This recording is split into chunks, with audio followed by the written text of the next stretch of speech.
Good morning, this is Dean. Good morning, Dean. It's John Bradley here. Well, how are you, sir? I'm very well, thank you. Very well indeed. My God, it is 10 o'clock. Go ahead. I'm sitting here reading a science magazine on airplanes, and my mind just wasn't working when the phone rang. That's all right. Well, John, go ahead. We have a nice connection. Okay, good. I do appreciate that your hearing isn't as good as it could be. Well, probably other things too, but we won't discuss that. So just to recap then, I, along with that guy Mike Schoenholtz, who came to photograph you. Did they turn out okay? Yeah, they look fantastic. So I'm very, very pleased. And so now I have 24 World War II pilots for my book, and I'm really pleased Wow. that you're one of them. That's a record. And it's been a great pleasure for me to do this, and I've photographed and interviewed some of the world's most famous pilots who are still alive. Well, I'm in big company, and I'm just a little piggy in the drawer. You are certainly not a little piggy in the drawer. You're one of the most famous pilots that there is in this day and age, certainly in terms of the surviving pilots. I mean, we all know that there are very many guys who scored very highly, but they're no longer with us. And I read somewhere that you're one of two surviving Marine pilots from World War II. Is that correct? I know of one other. Wow. So just to give you some background, the reason that I did this is because I had on my office wall a picture of my father the day that he got his RAF wings. And as you know, it's a big day in the life of a pilot, so he's looking very pleased with himself. And I was looking at this photograph, and I thought, gee, Dad's not going to last forever. I really need to get out there and photograph him and record some of the things that he has to say about his time in World War II. And that's how it started, really. And so now there are 24 of you, and you're one of those guys. And I photographed pilots in Germany, in the Czech Republic, in Australia, in England, in South Africa, and thanks to Mike, also in the USA. That's almost unbelievable, but I believe you. And I look at these pictures and I think, gee, these guys are extraordinary, truly extraordinary. Even the guys who didn't do very much, and I don't count you in that because you did quite a bit, but even the guys who didn't do very much. I mean, the Australian pilots I spoke to, you'll find this amusing. The Australians both said, well, we were flying Mustangs and what have you, and we'd been trained for a very long time, and we'd worked with the Brits and we'd worked with the Americans, and we were really gung-ho to get in there and kill some of the Japanese. And he said, but whenever we got near a Japanese, the bloody Americans got there first. So I want to start with you when you were a boy. My father was an entomologist. He called it a bug hunter. And he had been, I guess the day I was born, he was a brand new entomologist working in California, and he, over a period of years, bought several ranches, so I was raised on a ranch most of the time. Okay. And I was interested to read what you said about hunting and shooting. When my dad retired from flying, he became a fruit farmer, and I, as a result, grew up with a .22 in my hand, shooting rabbits mainly. A recurring theme when I speak to pilots is this thing about guys who, as a boy, had experienced shooting birds or what have you, that understanding the lead on your shotgun is very important, or turned out to be very important, in becoming a good fighter pilot. Well, I have several comments on that. One is that overall, I believe that most of the pilots that were attributed to shooting down a number of airplanes were all very good with a shotgun. I was pretty damn good. In fact, one day I got 7 airplanes with what little ammo that we had in one fight. Yeah. That is all attributable to being able to lead with the very poor gun sights that we had in those days. Yeah. Okay. That's very interesting. I've compared notes with others, and they had similar experiences. Yeah. So let me take the conversation now back to the time when you were a young man. When did you first decide that you wanted to be a pilot? When I was 1 year old. Well, my father was opposed to me being a pilot, but when I was in college, the second year of college, just before, I guess, 1941, just before the war, I wanted to join the Canadian Air Force and get into the Battle of Britain, but he wouldn't let me do that. So I wound up going to California, going to college instead. That's where I got in the Marine Corps. I read about your early training. I think that the American armed forces were trained extremely well when it came to flying. You know, compared to. I'm not saying that the Royal Air Force did not train their pilots well, but I know a fair bit about how the RAF trained their people, and I think that the way you guys were trained was a bit more rigorous. But then perhaps we had a need to get guys in the air more quickly because we had a more pressing reason to have pilots. But you certainly were thoroughly trained. Well, our training was excellent, comparatively speaking, and I've done a lot of reading on this.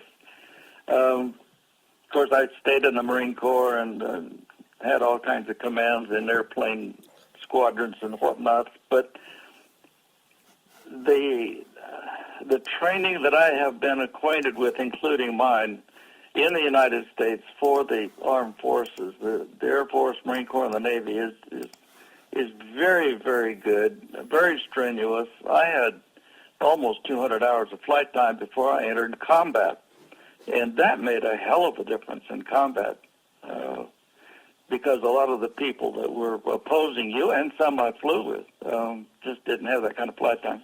Yeah, I'm sure that made a huge difference. Of course, in the Battle of Britain, there were guys going up against the Germans in their Hurricanes and their Spitfires who had nowhere near that number of hours. Yeah, nowhere some near of them only had 20, 30 hours on the airplane when they were in combat. And they didn't last long either. Well, John, if you haven't figured it out already, with the number of pilots trained by all the armed forces, only a small number became active fighter pilots. Not only did you have the problem of learning to fly fighters, but you may or may not go to combat, depending on the war and who you're fighting and that sort of thing. Okay. Even worse, John, when you are in combat, there were pilots that hardly ever saw an airplane. Yeah. Enemy airplane. Well, let me give you the most excruciating story. Most of my combat was from a aircraft carrier in a squadron that had 36 pilots when we entered combat, and we stayed out there for a year. We came home with only half of them. 15 of them didn't make it. We had 15 aces, and that's not too bad. But we had one officer, pilot, who flew quite a bit. He never saw an enemy airplane. Extraordinary, isn't it? Extraordinary. Now, you figure that one out. Yeah. Well. Anyhow, and people just sometimes don't see things they don't want to, I guess. And then, speaking to you and also to, I think you might know these guys, Bill Hardy and Bill Watts. I know Bill very well. Yeah. So, I mean... in fact, I expect to see him next month. Okay. Are we talking about Bill Hardy or Bill Watts? Bill Hardy. Bill Hardy, okay. You know, these guys, they managed to nail, as did you, quite a number of aircraft in one day. In one day. Yes, I know that story. I might say something here that I'm quite sure is true. In the earlier part of World War II, both in the Navy and Marine Corps, and I cannot speak for the Army Air Force because I don't know, but you could be in a fight and, let's say, cause all kinds of destruction to airplanes and claim them as a victory, and your wingman said, yes, I saw that, and so you got credit for it. In the very latter part of the war, the Navy said, and I mean talk about 1945, the Navy and Marine Corps both adopted the policy of putting gun cameras in the wings, and the only way you could claim a kill was for that picture to show the airplane either coming apart or a flame or the pilot jumping out. There were a number of instances. I was one. I claimed 7 in one fight. I was a damn good shot, and I knew I hit them. I saw them smoke. My wingman saw them. But unless my movie camera showed the actual destruction of the aircraft, I got credit for only 4. Well, we didn't give a damn anyway, but that's the way the number system were often counted. The result is we have quite a few aces out there that never got credit for it. Yeah.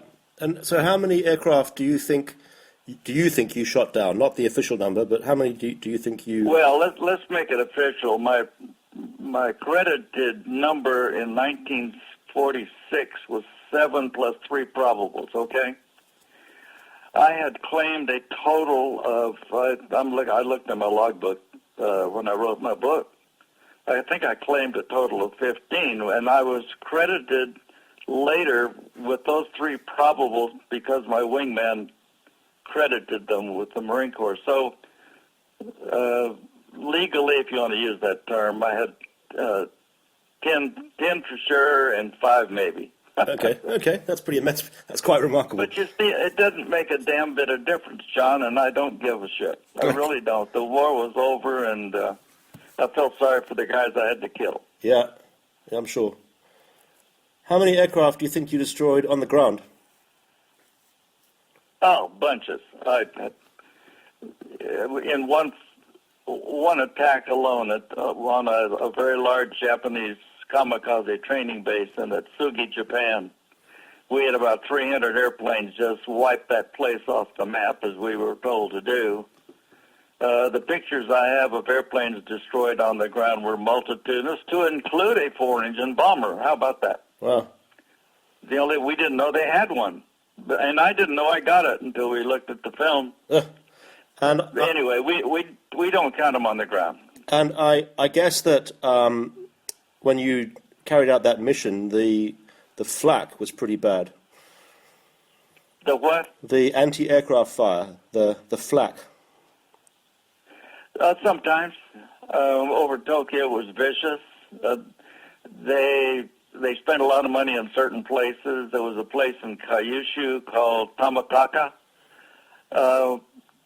We saw very, very heavy flak there. In fact, we lost several of my squadron's pilots.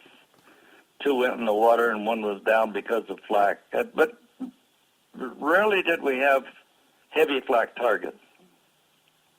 Sometimes we were ambushed. They were waiting for us, but not with flak, but with airplanes.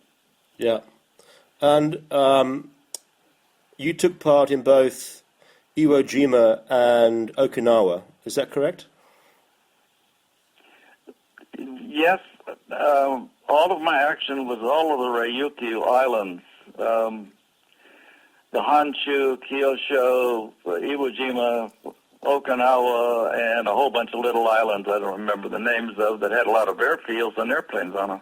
As you were a Marine pilot, as opposed to a naval pilot, to a Navy pilot, I assume that you weren't only used to support Marine troops on the ground. You were also used to support any troops that needed support when you were in the area.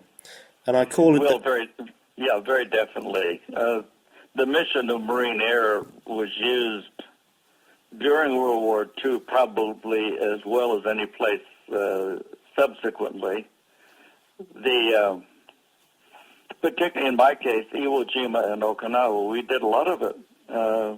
Our airplanes were armed with 8 5-inch rockets as well as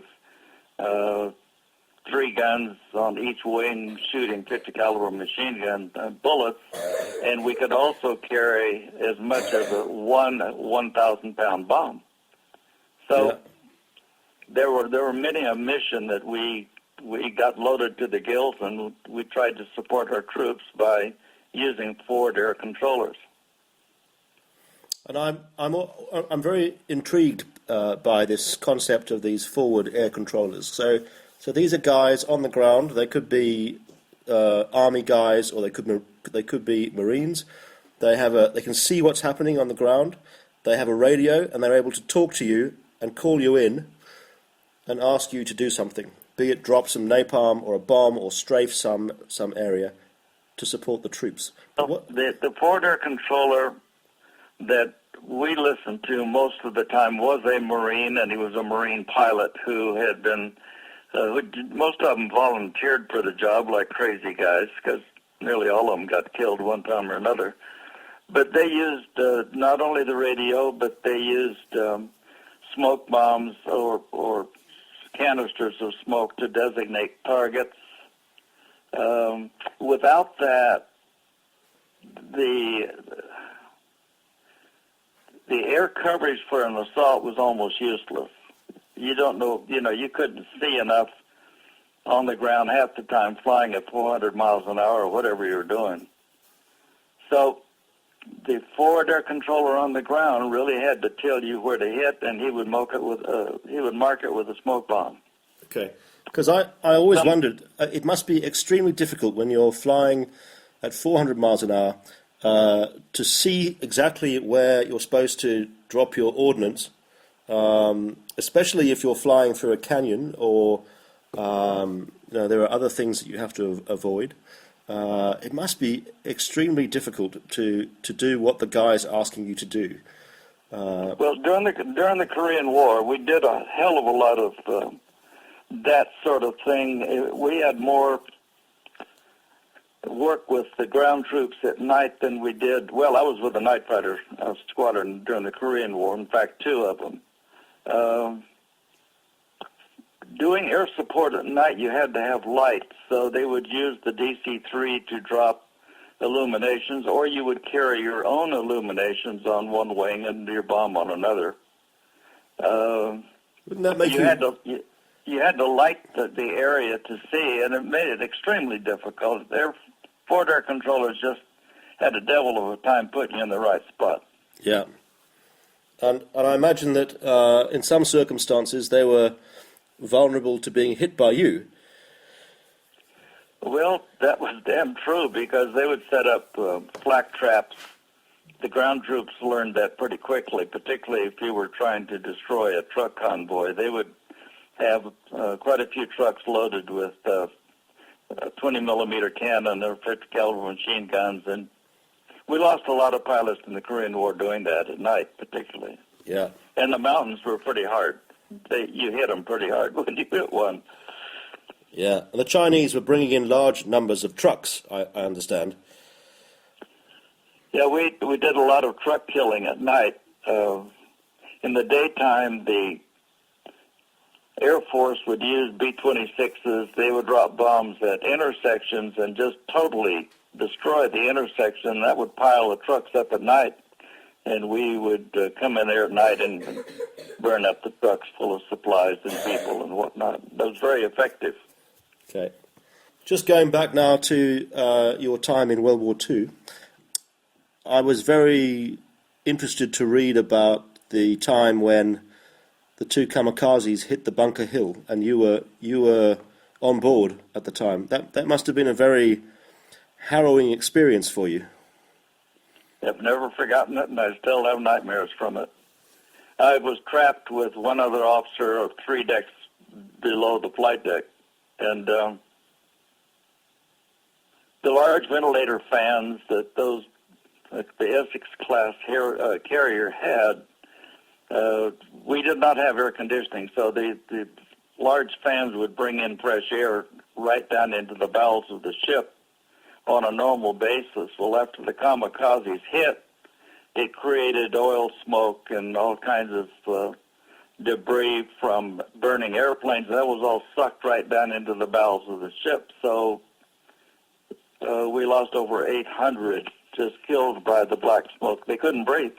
Wow. I had an oxygen mask, and it lasted about 5 or 6 minutes. I climbed out with my partner, and we were very lucky. And you then spent 3 days fighting the fire. 3 days and 3 nights. Actually, there was an order to abandon ship, but most of us didn't hear it because the communication systems had been knocked out pretty much. The carrier was going down, but we kept fighting, and we had destroyers beside us pumping water in, and we were doing the best we could aboard ship. So the ship was finally saved, and we were towed into Ulithi Harbor, which was several hundred miles away. They fixed one engine, and we putted back to Seattle, Washington. Where the dock workers It was a mess. It was a mess. I'm sure. And when you got back to Washington, the dock workers were on strike. They were.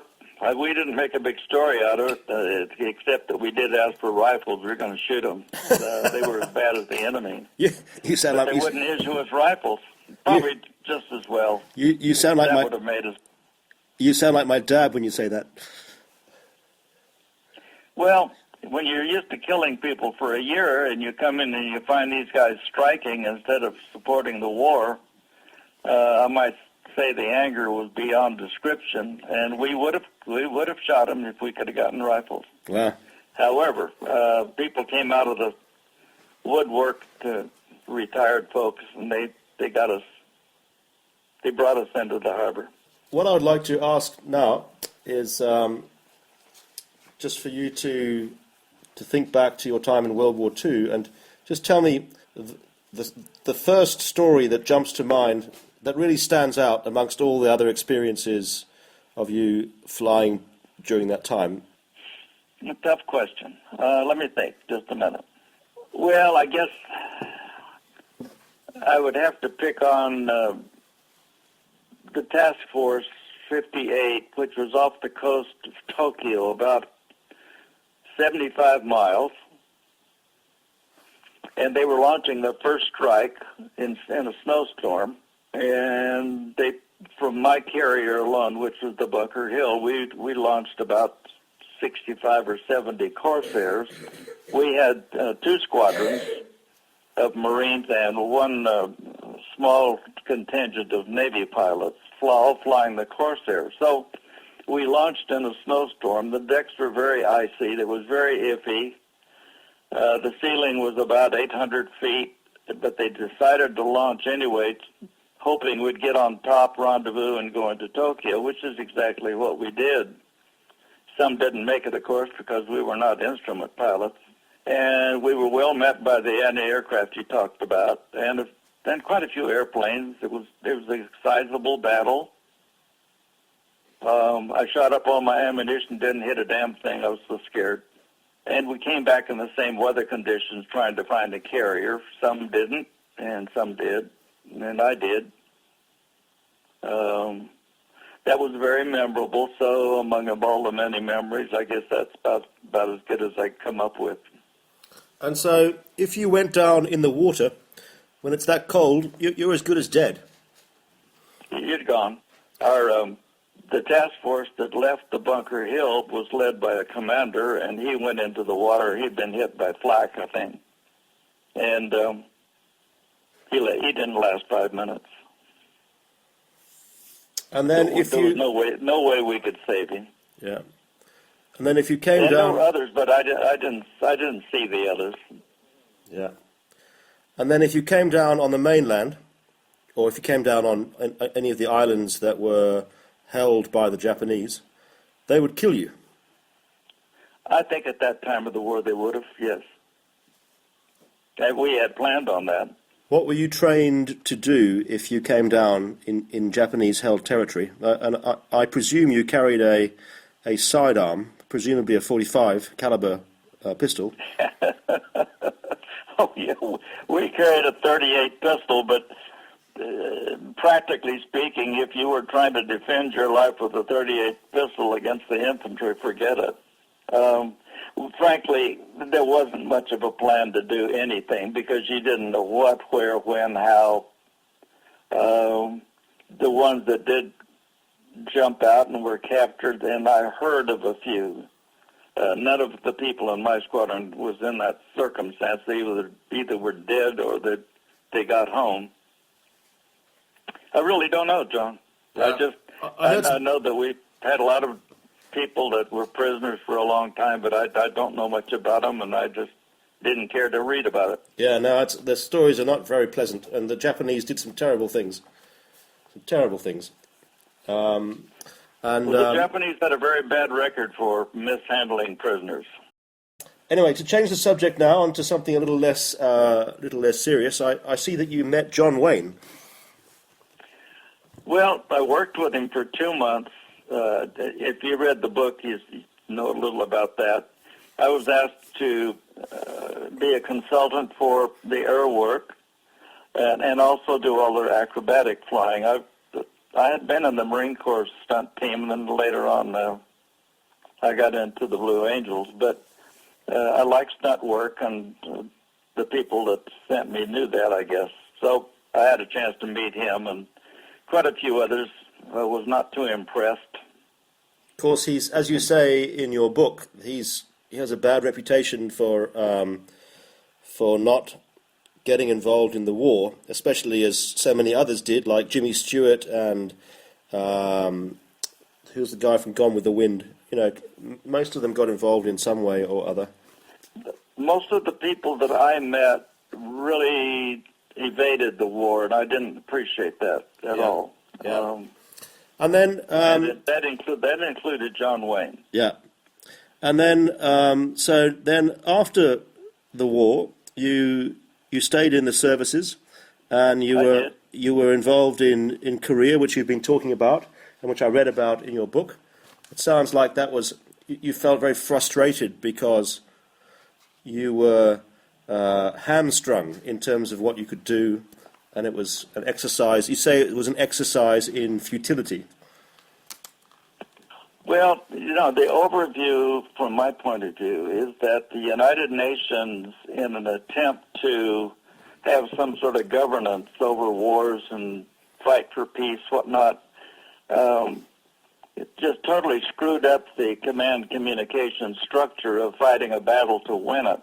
And they interceded in a number of ways that confused us.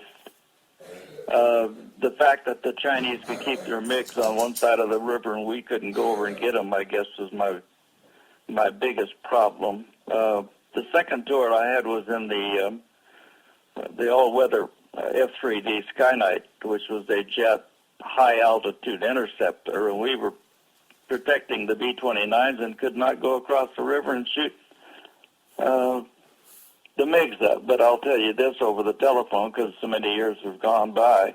One night the B-29s didn't show up, so my partner and I went down there and we burned up one of the airports. I don't know how many MiGs we got, but it was a bunch.